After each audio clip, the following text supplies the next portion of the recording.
시청자 여러분 안녕하십니까. 굿모닝 인포맥스 2부 오늘도 힘차게 출발해 보겠습니다. 오늘 경제 언박싱은 기업의 뒷이야기를 파헤치는 시간이죠. 오늘도 리더스 인덱스 박주근 대표님 나와주셨습니다. 어서 오세요. 네, 안녕하세요. 예. 자, 신세계 정용진 부회장이 18년 만에 회장 승진을 했어요. 네. 위기의 신세계 그룹을 구할 수 있을지 귀추가 주목됩니다. 네, 보통 회장 승진을 하고 가면 잔치집 분위기 않습니까? 그렇죠. 뭐 굉장히 빵파리를 퍼뜨리고, 예, 뭔가 이벤트도 있고. 예, 근데 지금 신세계의 분위기는 그렇지가 않습니다. 네. 그리고 재계에서 바라보는 시선도 지금이 회장 승진할 때냐라는 시선이 굉장히 강하고, 네. 일단 정용진 부회장 이제 회장이죠. 예. 회장의 최근에 말들을 보면 예. 저는 이제 이 오너 총수들이 늘 이렇게 뭔가 항상 말을 많이 명언을 남기잖아요. 예. 보면 이런 말이 옛날에 있었어요. 이건희 회장이 살아있을 때는 네. 신경영 이후에 20년간 늘 위기라는 말만 했어요. 그렇죠. 근데 사실 그때가 삼성이 제일 좋았어요. 제일 잘 나갈 때죠. 제일 잘 나갈 때인데 늘 위기라는 말로 늘 채찍질하는 거였고, 네. 구본무 LG 회장은 늘 1등 하자였는데 사실 1등을 못했어요. 그러네요. 그러니까 회장의 어투에는 항상 반대로 뒤집어서 그 의미를 생각해봐야 되는데, 최근에 정용진 회장의 말을 보면 예. 지금 신세계가 1위 회사가 맞는지 분명한 답을 내놔야 한다. 네. 를 말합니다. 1위가 아니라는 얘기입니다. 아니라니. 네, 이미 우리가 알지만 2023년부로 유통업 1위는 쿠팡으로 바뀌었습니다. 바뀌었죠. 네. 두 번째 말을 보면 기업은 수익을 내야 지속 가능하다. 지금 신세계건설 PF 부실로 굉장히 위험하고요. 네. 이마트 적자 그렇죠. 한 분기 돌았을 거예요. 네. 고객의 소비보다 시간을 빼앗겠다. 못 빼앗겼던 이야기입니다. 현대백화점이 더 현대서울로 고객의 시간은 더 판교로 시간을 오프라인에서는 더 현대백화점이 밀리고 있고, 예. 온라인에서 쿠팡이 밀리고 밀리고 있고, 결국에는 시간을 못 뺏고 있다라는 맞아요. 말이고, 네. 거기에 대한 광적인 집중 못하고 있는 것 같습니다. 왜냐하면 그 유니버셜 클럽이라고 해서 굉장히 쿠팡에 대항해서 뭔가 열심히 이벤트를 했는데 예. 전 효과를 못 내고 이런 상황이기 때문에 이번 그 신세계의 그 정용진 회장의 승진은 반쪽짜리 승진이다. 특히 지금 지배구조를 보면 네. 어머니인 이명희 현재 총괄 회장이 됐어요. 그러니까요. 이 구조 되게 보고서나 웃깁니다. 저는 조금 의문을 보통 회장이 되면 예. 명예회장으로 바뀝니다. 그렇죠. 정문구 회장이 네. 명회장이 됐잖아요. 그렇죠. 정의선 회장이 회장이 되고. 예, 예. 그리고 역시 회장인데 그 신세계백화점 쪽에 있는 정유경 총괄 사장의 영역은 전혀 타치를 못합니다. 회장이 아니라는 얘기입니다. 그렇죠. 그러니까 이 구조면 여전히 신세계그룹은 이명희 회장 체제로 봐야 되고, 그렇죠. 정영진 회장은 타이틀만 회장이 됐다. 뭐 이런 게 정확한 해석이 아닐까라고 보고 있고, 네. 특히 요즘 그 이마트에 네. PBR 요즘 뭐 그 기업 그 밸류업 프로그램 많이 나왔습니다. 그렇죠. 예. 혹시 이마트 PBR이 어느 정도 되는지 짐작하십니까? 많이 떨어졌다고 알고 있는데 정확하게 네. 모르겠는데요. 이마트가 시가총액이 2조가 안 됩니다. 예. 지난주부로 1조 8천억 9천억 네. 갔거든요. 전국의 이마트 지점이 130개예요. 네. 우리 이마트 가보면 땅값이나 그렇죠. 건물값, 자산주죠. 자산이잖아요. 네. PBR이 0.2가 안 됩니다. 아, 그래요. 0.178.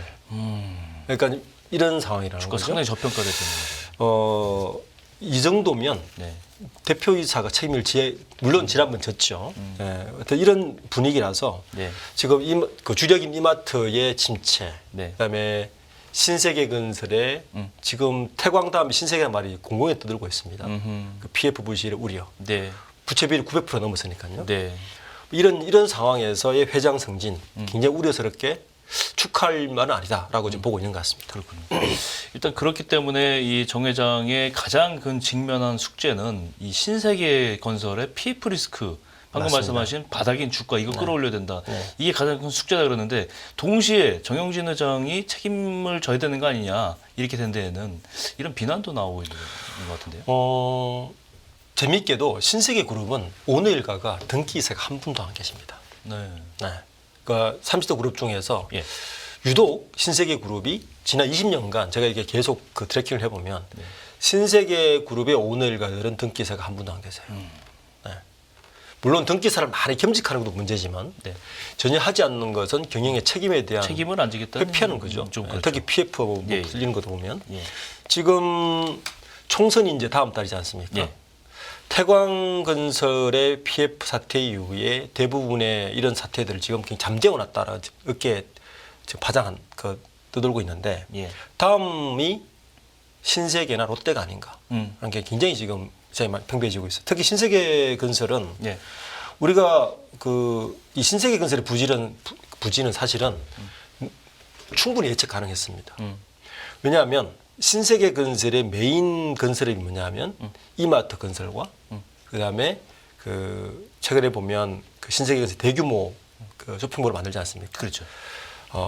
그런 것들이 신세계건설의 메인이었는데 이게 이미 전부 다 차버렸어요. 이마트 이제 더 이상 증설하지 않죠. 그렇죠. 그리고 신세계 나머지 복합몰도 뭐 투가 증설 얘기 별로 없습니다. 네. 그러니 스톱되는 이게 거죠. 스톱되는 거죠. 그러면 어디로 돈을 돌리느냐? 이제 아파트로 가야 되는데 예. 아파트 건설 부진이라서 지금 대구에 보면 대구의 신세계건설에서 지었던 아파트들이 지금 다 대규모 미분양 사태가 막 일어나고 있고요. 부도나 예. 뭐 이런 사태니까 이 부분에 대한 책임을 누가 질 것인가에 대한 말이 있고 특히 정용진 회장이 벌여놓은 사업들이 되게 많습니다. 캘리포니아의 바이너리를 3천억 산다든지 예, 예. 갑자기 야구단을 창설한다든지 예. 그러니까 본인의 호불호로 갑자기 소주를 만들어 보겠다고 SNS 올려서 소주 사업을 한다든지 예. 그러니까 본인의 호불호로 여러 사업들을 벌인 것들이 대부분 실패로 좀 다 왔습니다. 그 책임은 안 지고 있다. 근데 승진은 한다. 근데 승진은 한다. 이렇게- 이런 상황이란 그렇죠. 말이에요. 그러니까 이거에 대한 분명한 좀 주주들에게 이야기를 해줘야 되지 않는 생각입니다. 그렇군요. 이 신세계그룹이 총체적인 위기에 빠졌다. 이거는 주가로 알 수 있는데 네. 이마트 주가 보면 5년간 한 거의 59%, 60% 가까이 하락했어요. 네. 그러니까 이게 이제 이걸 보면 이제 어느 정도로 심각한지 알 수가 있는 거 아닌가요? 모든 책임은 주가로 대답을 해야 되는 거죠. 예. 그러니까 주가가 낮다는 거, 실적은 낮아질 때고 떨어질 때도 있어요. 쿠팡이 실적이 좋아서 주가 오른 건 아니거든요. 그렇죠. 적자만 계속 보다가 예. 최근에 흑자로 반전이 됐죠. 반전되어서 근데 이미 주가는 그 전부터 계속 기대시면 들어가 있지 않습니까? 네. 이제 이마트의 주가를 보면 이게 지속적으로 하락했다는 이야기예요. 그러니까 성장 동력이 없다는 걸 임수들이 판단한 거고. 그렇죠. 그럼 이렇게 참 볼 수 있죠. 야, 오프라인이 원래 다 그래. 오프라인은 모두 실적이 그래. 그런데 잘 보면 그렇지도 않습니다. 미국을 보면 미국의 월마트하고 코스트코는 네. 1월 2일부터 3월 7일까지 주가 등락률을 보면 예. 17%씩 다 올랐어요. 그러네요. 그래서 거기다가 실적까지 보면 예. 월마트와 코스트코는 작년에 네. 영업이익이 27조, 코스트코 11조입니다. 그러니까 오프라인 매장이 나쁘지가 않다는 얘기예요. 그렇네요. 예. 예. 그러니까 우리는 온라인으로 다 가서 이마트 실적 안 좋은 거 아니라 생각하지만 이마트는 적자고 롯데 하이마트 80억 흑자 요번 못 냈는데 현대백화점을 보면 또 그렇지도 않습니다. 그렇군요. 현대백화점 보면 오프라인에서 지금 승부를 거두고 있거든요. 예. 예. 예. 그렇게 보면 이건 총체적 전략의 실패라고 봐야 되는 것이 맞는 것이 아닌가라고 보고 있는 거죠. 그렇죠. 결국 이마트의 가장 큰 위기라고 하면 일단 온라인 쪽의 공세, 특히 쿠팡의 공세가 이제 눈에 띄고 그다음에 쿠팡이 이마트를 제치고 업계 1위로 올랐는데 그러면 이마트도 뭔가 타겟책이 필요한 거 아니에요? 그럼 온라인이라도 강화를 해야 되잖아요. 네. 이제 온라인 강화하기 위해서 지마켓 인수한 것 그렇죠. 자체가 지금 굉장히 악재가 돼버려요. 왜냐하면 지마켓 인수하자마자 적자로 돌아서 버렸어요. 네. 그러니까 석덕흠으로 나름대로 어느 정도 기반을 잡고 이베이를 인수하면서 온라인 유통에 강제로 올랐을 거라고 업계에서는 어느 정도 기존적 예상했죠. 상황률이 있으니까요. 예. 그런데 하자마자 또 적자가 돌아섰습니다. 그러니까 그 부분에서도 이마트가 특별하게 경쟁력을 나타내지 못하고 있다는 것이고 거기에다가 요즘 쿠팡도 심상치 않거든요. 네. 아시듯이 중국의 테무, 예. 알리익스프레스 예. 들어오면서 쿠팡도 굉장히 긴장하고 있는데 네. 그렇게 되면 신세계에서 추진하고 있는 그 이베이와 석达금은 오히려 더 입지가 좁아지지 않겠느냐는 게 업계의 지금 거고 지금 이마트가 지금 쿠팡은 보면 작년부로 쿠팡이 매출이 31조 8천억이었어요. 네. 이마트 29조였으니까 앞질렀죠. 그렇죠. 그 이마트 그리고 쿠팡 거기다가 영업이익도 6,174억을 냈습니다. 그러니까 쿠팡은 이런데 이마트 같은 경우는 작년에 29조 400억 했거든요. 예. 거기다가 영업이익은 469억 손실이 났습니다. 그러니까 뭐 최악인 거로 봐야 되고 올해도 특별한 돌파구가 현재 없습니다. 이마트로만 봤을 때는. 네. 그래서 지금 정용진 회장의 등극이 과연 어떤 해법을 내놓을 것인가가 좀 귀추가 정되는 부분이고 네. 제가 작년 10월달 이 자리에서 네. 갑자기 신세계그룹이 대표 40%를 다 교체하는 네. 그랬죠. 네, 방금 예. 이야기했습니다. 예. 그 40% 교체의 대부분의 CEO들이 정용진 회장의 사람이 아니고 어머니 이명희 총괄 회장의 사람들로 다 심어놨기 때문에 또 이런 조합들을 특히 이끌어 나갈까도 관심이 가는 대목입니다. 회장 등극했으니까 이제 스태프들도 바뀔 수 있는 거 아닌가요? 그래서 좀 추가 인사가 날 것이냐에 대한 것도 지금 시장에서 이야기 나오는데 근데 지금 전체적인 구조를 보면 네. 어머니가 총괄 회장이잖아요. 명예회장이 아니지 않습니까? 제가 보기에도 솔직히 이게 바뀐 게 아직까지 바뀐 건 인사권은 아닌가. 총괄 회장이 있지 않겠나는 생각입니다. 어쨌건 신세계는 지금 돌파구가 간절히 필요한 상황이다. 네. 그렇게 정리를 해보고 싶습니다. 자, 이제 신세계는 신세계고 3월 주총 시즌이 이제 막을 열었어요. 네, 주요 관전 포인트를 좀 알아볼 건데 이번 주총의 특징 어떤 것들이 있을까요? 작년에 주주총회 때 굉장히 핫했던 것들을 기억해 보면 몇 가지 있어요. 예. 일단 SM 엔터테인먼트, 균형금 그렇죠. 분쟁, 네네. 그리고 고려 아이언 뭐 이런 것들이 있는데 그때 그 이슈가 된 게 뭐냐면은 행동주의 펀드들이 작년부터 굉장히 활발하게 예. 물론 그 전에도 있었지만 예. 특히 작년에는 주주 제한을 마구 제한 숫자도 많이 숫자도 늘었던데요? 늘었죠. 늘고. 그러면서 굉장히 늘었는데 올해 더 늘었습니다. 올해 작년에 49개, 올해 73개, 뭐 더 늘 것 같아요. 이 숫자가. 행동주의 이 펀드들의 이게 타겟 대상이 거론되는 숫자들이 이렇게 올라가는 거죠? 그렇죠. 이게 2020년에는 10곳 안팎이었어요. 안팎이었는데 물론 행동주의 펀드는 펀드 기관 투자자 소액 주주나 포함합니다. 예, 예. 포함한데 올해 지난해 기업 수가 77곳까지 증가했는데 예. 올해는 더 늘 것 같아요. 왜 그러냐면 네. 정부에서 좀 부채질하는 것도 있습니다. 밸류.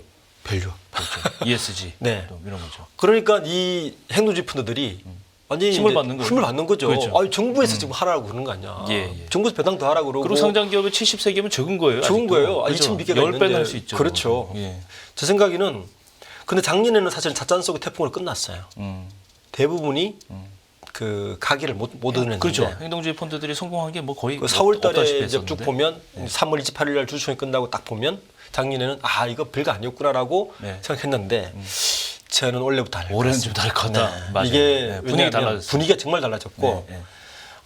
정부에서조차 이걸 그렇게 막지 않았어요.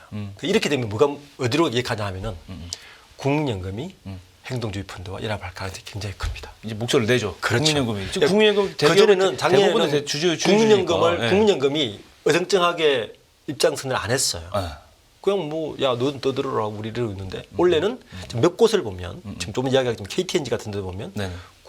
기업은행이 네. 우리 너쪽 편 들겠다라고 이야기를 하고 있어요. 맞아요. 예. 맞아요. 국민연금을 전혀 달라질 것이다. 그러니까 이게 행동주의 펀드로만 작년에 끝났다면 이 행동주의 펀드가 이제 국민연금이나 다른 기관 투자들과 목소리를 같이 낼 가능성이 굉장히 높아진 것이 올해 주총회의 가장 큰 변화가 아니겠나 싶습니다. 결국 이제 행동주의 펀드가 나선다는 거는 그동안에 소수의 지분을 가지고 움직이던 그 오너라고 불리는 경영 집단에 대해서 소액주주들이 이 주주 가치를 실현할 수 있는 길이 열린다. 이렇게 보여지는 거고. 그렇죠. 결국 이게 어디로 이어지냐면 코리아 디스크 정부가 지금 하고 있는 게 이제 그 밸류업이라는 게 코리아 디스카운트 해결을 그렇죠. 하려는 거잖아요. 네. 그러면 이제 행동주의 펀드들 들어와서 이 행동을 하면 코리아 디스카운트가 어느 정도 해결될 수 있고 주가를 제대로 반영할 수 있을 것이다. 뭐 이런 그렇죠. 걸로 이어지는데 어쨌건 밸류업 주주 제한이 많이 증가하고 있는 건 사실이고 또 주주 제한은 어떻게 쏟아지고 있는지 좀 사례를 좀 봐야 될 것 같은데. 한 몇 곳을 보면 우선 이제 금호석화가 지금 이제 기니까 분쟁으로 이슈가 있는데 예. 좀 더 다시 설명드리겠지만 여기가 이제 주체는 차 파트너스 자산 운용이에요. 네. 여기에서 자사주가 18.4%나 있습니다. 굉장히 많거든요. 예. 이거 다 소각해라. 전량 소각해라고 지금 요구하고 있어요. 자사주 그리고 소각하면 주가도 오르잖아요. 엄청 오르죠. 그러니까. 특히 이제 금호석화는 되게 주가가 무겁거든요. 네네. 유통주가 별로 없고 하니까 이거 소각해서 주가 올려줘라. 근데 이제 지금 박창구 회장이나 그 어느 쪽에서는 안 된다라고 이야기를 하고 저거 있고. 언제든지 쓸 수 있는데 총알인데 맞죠. 저거 이거는 세우겠어요, 저거. 굉장히 이제 히든 카드 같은 거잖아요. 그러니까요. 감사위원 사회자 선임 요구청하고 있고 KCGI가 원래도 지금 목소리를 내고 있습니다. KCGI가 또 고려아인 쪽에 붙었어요. 아. 고려아인에 거기는 장 씨와 고려와연은 계속 얘기가 장 씨와 나오네요. 최 씨가 붙는데 네. 이번에 장 씨 쪽에 붙었습니다. 붙어서 예. 좀 경영권 분쟁에 적극 참여해서 대주 영풍 쪽에 지지 의사를 밝히면서 여기도 지금 시끄럽고. 예. 그다음에 디올 투자증권에도 포레스트 투자 자문이 지금 뭐 이사숙 줄여라, 주주 추천해라, 사회자 선임, 주상증자 참여까지 굉장히 지금 센 소리를 내고 있습니다. 특히 이제 이런 기업들을 보면 지금까지 네. 그 배당이나 이런 것들이 되게 소극적이었거나 그렇죠. 자사주가 많거나 그렇죠. 이런 것들에 많이 이야기를 하고 KCGI 같은 경우는 뭐 매년 지금 이슈가 나오고 있죠. 예. 이쪽으로 한 특화되어서 지금 계속 목소리를 내고 있는 것 같습니다. 예, KCGI도 그 활약이 대단한 이 행동주의 펀드들인데 네.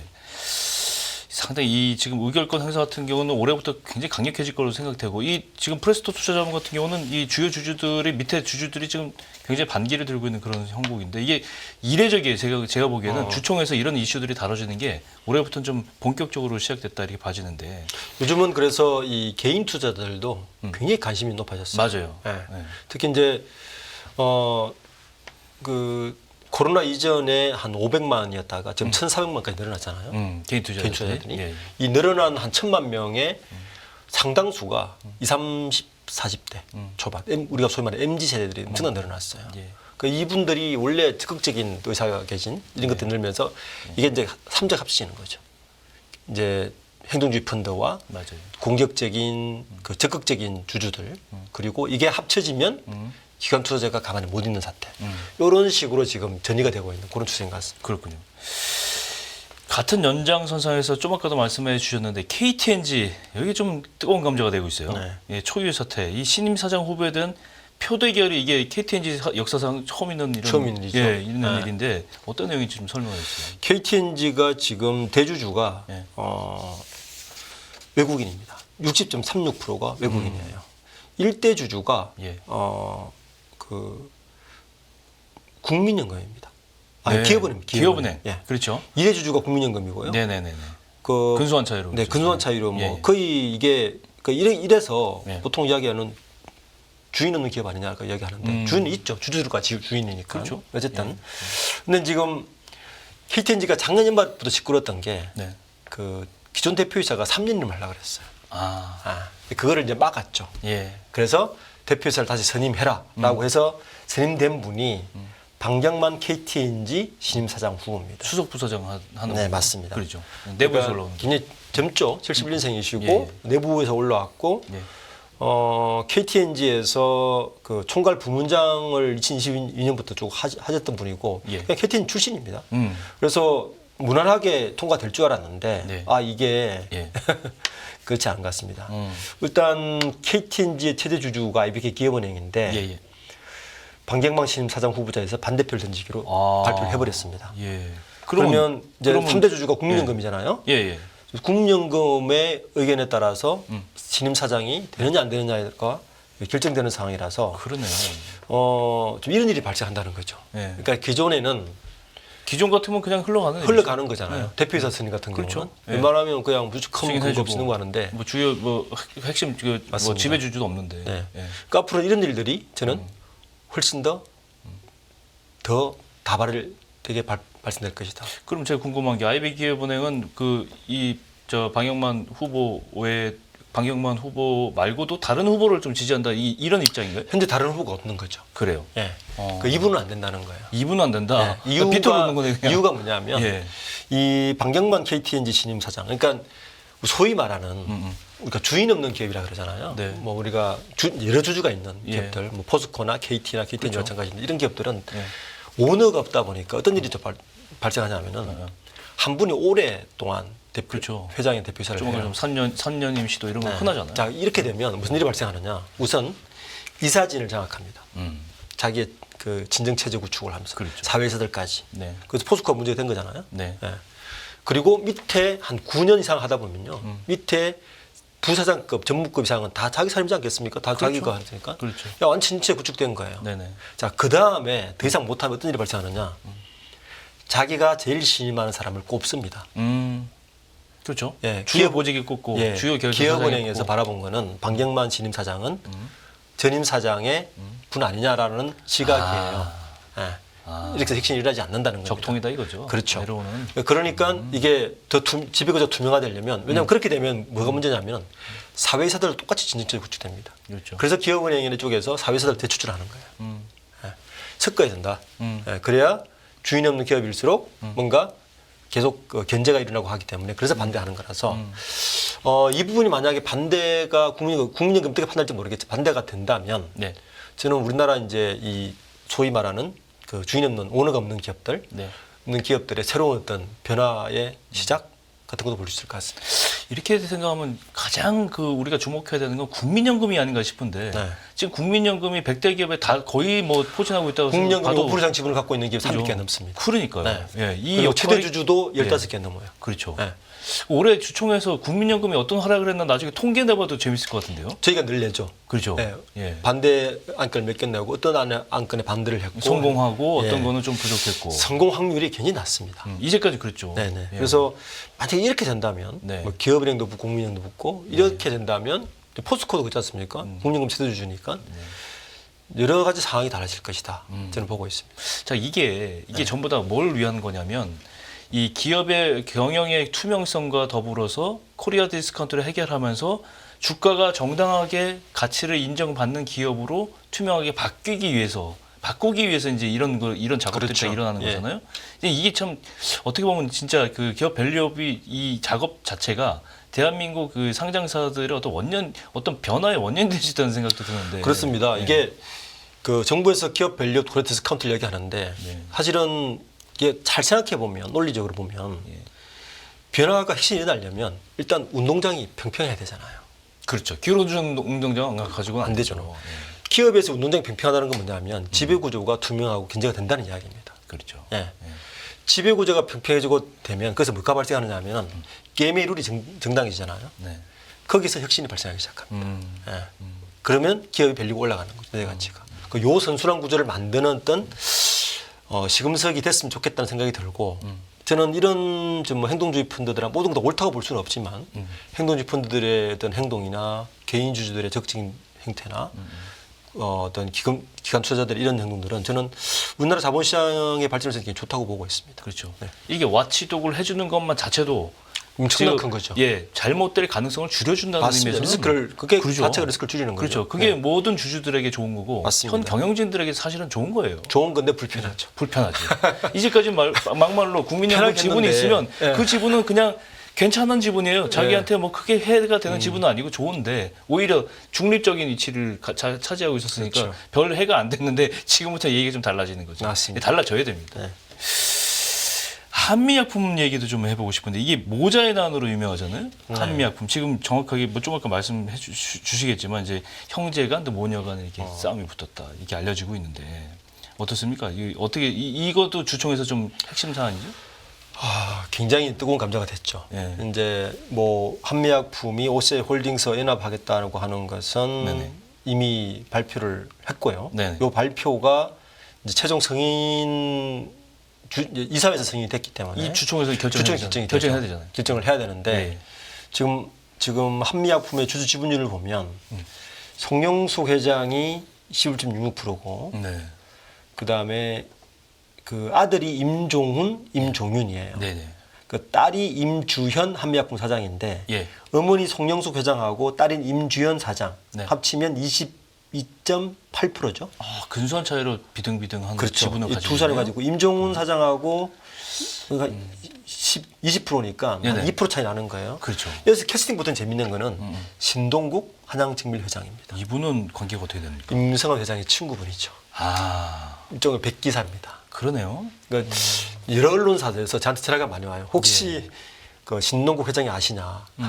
뭐 뭐 인터뷰할 수 있냐. 그러니까 이분의 의사를 잘 모르는 거예요. 그러네요. 예, 그래서 어쨌든 이분이 캐스팅부터를 쥐고 있고요. 예. 지금 한미약품하고 OCI 그룹이 통합이 되면 그룹 통합 지주사가 OCI 홀딩스가 됩니다. 그렇죠. 예. 그 지금 여기에는 두 분의 주주총회에 관심이 있는 거예요. 첫 번째는 한미약품의 주주총회도 중요해요. 그렇죠. 합병할 거냐 말 것이냐에 네네. 중요하고 두 번째 또 주주총회 중요한 건 OCI 홀딩스의 주주총회 중요합니다. 그러네요. 그 OCI 홀딩스에 사내사 4명을 선임하기로 했는데 네. 두 사람은 OCI, 네. 두 사람은 한미약품인데 한미죠. 그중에 한 명이 이분은 OCI 사람인지 한미약품 사람인지 모르는 사람이 하나 그래요? 있어요. 그래서 이걸 가지고 지금 되게 이슈가 돼 있는데 어쨌든 이번에 한미약품 관련해서는 두 분의 주주총회에 관심 가져야 된다. 우선 네. 한미약품을 보면 어쨌든 모녀와 형제, 모녀와 그 형제 두 사람과의 싸움인데 네. 여기에서는 지금 임종훈 사장과 임종현 한미약품 사장은 안 된다. 반대하는 거. 우리는 OCI 통합하지 않겠다. 통하지 않겠다는 거고 왜냐면 자기 지분 나눠지니까요. 예. 송 회장과 그 임준현 사장은 네. 두 가지 이유를 들어서 해야 한다. 첫 번째는 한미약품이 이대로는 발전 가능성이 없다. 그러니까 글로벌 빅파마를 가기 위해서는 뭔가 조치를 취해야 된다는 입장인 거고. 그래서 일단 그렇게 표싸움 벌어질 것 같고요. 그런데 이 싸움에서는 합병 쪽으로 기울 가능성이 크다고 업계는 보고 있습니다. 그렇군요. 예. 그런데 이제 그 지주사 쪽에 또 하나 마지막에는 28일 날 있을 OCI 홀딩스의 그 주총에서도 아까 네 분의 사내사 말씀드렸잖아요. 네네. 사실 이 합병에서 가장 덕을 보는 분은 OCI의 이 회장입니다. 아, OCI 그래요? 그룹. 왜냐하면 OCI 그룹이 예. 그 실제 세계 그룹 내의 세 개의 별도 회사로 봐야 되거든요. 예. OCI 그룹이 원래 있고, 예. 그다음에 그 글라스 용기를 만드는 가 있고, 그다음에 건설하고 있는 사실은 삼촌들이 지분이 더 많아요. 예. 아버지가 돌아가시고 이제 이 회장이 받은 거잖아요. 예. 그러니까 자기 지분이 삼촌들보다 약해요. 그래서 이번 합병을 해서 수합을 해버리면 이 회장의 지분이 굉장히 올라가거든요. 그러니까 우위에 올라올 수 있습니다. 예. 사실 이번 합병을 두고 가장 수혜자는 누구냐? OCI 이 회장이라고 이야기합니다. 그래서 이제 그런 이슈가 있어서 네. 이 사안은 사실은 한미약품도 봐야 되지만 OCI 그룹도 같이 봐야 되는 사안. 그렇군요. 예. 어쨌든 그렇게 되면 OCI 쪽에서는 무조건 한미약품을 합병하려고 그러겠죠. 그렇죠. 예. OCI는 한미가 합해지고 싶은데 한미는 그게 갈리는 거죠. 그렇죠. 의견이. 그리고 이제 그 송영수 회장이나 임지현 사장 입장에서도 이게 시장은 상속 문제 때문이거든요. 상속을 받았는데 예. 알겠지만 상속세가 너무 많습니다. 이 OCI 입장, 그러니까 한미약품 예. 쪽에서는 예. 이걸 다 주식담보대출 이렇게 했는데 그게 이제 한계에 찬 거예요. 그러니까 이걸 통해서 현금 마련해서 상속도 하기로 하고 그러네. 이제 외형적으로는 우리는 뭐 R&D 투자를 더 하기 위해서 이렇게 한다 하지만 실제로는 한미약품 모녀와 형제가 하는 상속세 때문에 하는 거고 OCI의 그 이 회장은 자기의 승계 때문에. 승계와 지분율 상승을 위해서 합병하는 이런 형식을 갖고 있습니다. 그럼 양자가 뭐 맞아 떨어지는 이 결합인데. 맞아 떨어지는데 네. 임종훈 사장과 임종윤 이 형제 이 두 분의 입장에서는 네. 그렇게 하면 한미약품에 대한 권한이 전혀 없어지는 거죠. 그렇군요. 그냥 개인 주주 한 사람일 뿐 걸로 바뀌기 때문에 사실 이 두 형제에게는 거기에다가 이제 임종훈 사장 같은 경우 자기 원래 하고 있는 사업도 지금 적자를 보고 있거든요. 네. 이러다 보니까 반대할 수밖에 없는 상황인 것 같습니다. 여기서 캐스팅 보트는 신동국 한양정밀 회장의 지분이 맞습니다. 어떻게 가느냐 이게 관건인데 이 부분은 이 행동주의 펀드랑은 관련이 좀 있는 건가요? 여기도 행동주의 펀드가 하나 들어왔는데요. 네. 이쪽에서는 행동주의 펀드가 아주 강한 소리를 내고 있지는 않습니다. 네, 그냥 그 지금 송사 중이니까 송사에 하고 이게 아마 12일 날 한미약품 주총이 일어나는데 네. 지금 법원에 가처분 신청을 했어요. 두 형제가. 그게 이번 주 이번 주 금요일인가 날 겁니다. 네. 하면 아마 1차 해결은 거기서 되고 두 번째 관전 포인트는 OCI 홀딩스 주총에 될 것 같습니다. 그렇군요. 아 이번 3월 주총은 굉장히 볼거리가 많은 네. 그 보는 사람 입장에서 관전의 포인트가 많고 또 전체적으로 봤을 때 자본시장이 어떤 변혁이 일어날 수 있는 계기, 행동주의 펀드의 움직임이 본격화될 것인가 이렇게 포커스를 맞출 수 생각해 있겠어요. 보면 우리가 2, 3년 전만 해도 주주총회 때 사실은 큰 기사도 없었고 그렇죠? 큰 이슈도 뭐 없었고 배당 얼마 주느냐. 그냥 주충했다. 그렇죠. 뭐 빵못 드리고 뭐 찬성하면 제청합니다. 거기서 뭘 아주 바뀌거나 형식적이고 뒤집어지는 것도 없었어요. 없었어요. 네. 예. 근데 이제 2, 3년 전부터 굉장히 주주총회가 흥미진진해지고 있습니다. 저는 자본시장의 건강한 진화로 보고 있습니다. 그렇군요. 기대를 해보고 또 다 마무리가 되면 정리도 부탁드리겠습니다. 네. 이렇게 해서 오늘 경제 언박싱 박주군 대표님과 함께 해봤습니다. 오늘 말씀 고맙습니다. 네, 감사합니다. 예, 깊이가 다른 경제 뉴스 연합뉴스 경제TV 경제 언박싱 오늘 여기서 마무리하겠습니다. 저는 내일 다시 오겠습니다. 고맙습니다.